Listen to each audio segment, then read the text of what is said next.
Here is important. Why Yangtze? At LAC, a long saga of military grit. And 86-87 is where India actually under Rajiv Gandhi gave China a befitting reply and had them running for their lives. And we don't know, the numbers are uncertain, but the army folklore suggests 2,000 to 2,500 Chinese soldiers were killed.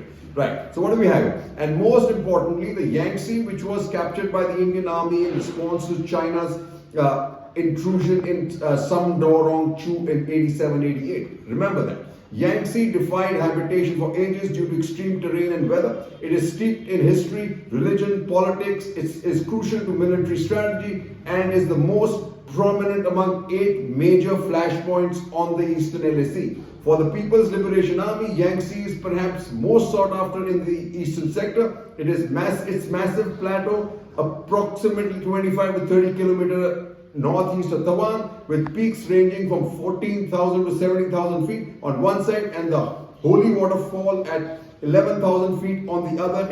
Okay, then he says a foothold on the Yangtze plateau affords a more advantageous tactical position to the PLA, which has already made an all-weather blacktop road on its side of the LAC. In the valley below that is used by military as well as tourists from Tibet and mainland China. It's the grit of the Indian soldier that helps them not only survive in the inhospitable terrain but also repeatedly thwart PLA attempts to transgress into the militarily critical sector. After the 1962 battles in the Nam Kha Chu and Bumla area of Tawang sector, the border situation in the eastern LAC had stabilized. In 86-87, the Chinese surreptitiously attempted the occupation of the Sum-Durong Chu Valley, which is juxtaposed Bumla and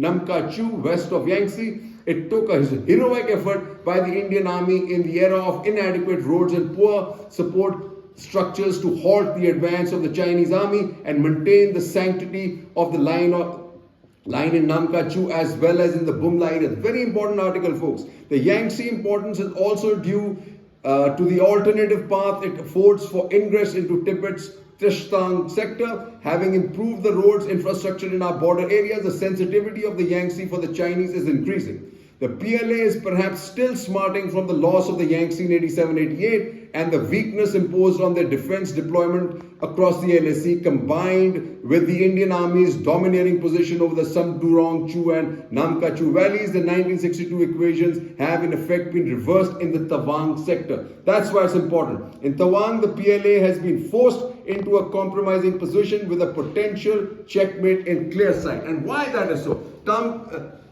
Tawang remains central to China's grip on Tibet. Current Dalai Lama fled to India via Tawang. Tawang is critical. Tawang area vulnerable to frequent conflicts with the PLA. We know why. China wrong in thinking India won't respond to coercions at LAC's Gokle. I'm not sure what else they need to do. They've kicked us where it hurts and we continue to do nothing. Manmohan Singh signed an agreement of no use of weapons in this thing, but they had conditions. When you're attacked, you're supposed to break that agreement. Speaking of China, while there is great effort to focus attention on China's challenges, there is also an attempt to disguise its gravity. But this will require a different style of domestic politics that is oriented to building a consensus based on truth, which is not happening. But in this case, there is suspicion that the government is more concerned about admitting any possible loss of territory or patrolling rights because it might make it look politically weak. It is really looking weak. The government should proceed on the assumption that the great forthrightness it shows and more it will have the ability in the long run to carry the country with it. He called it right, and this guy's name is Pratap Bhanu Mehta.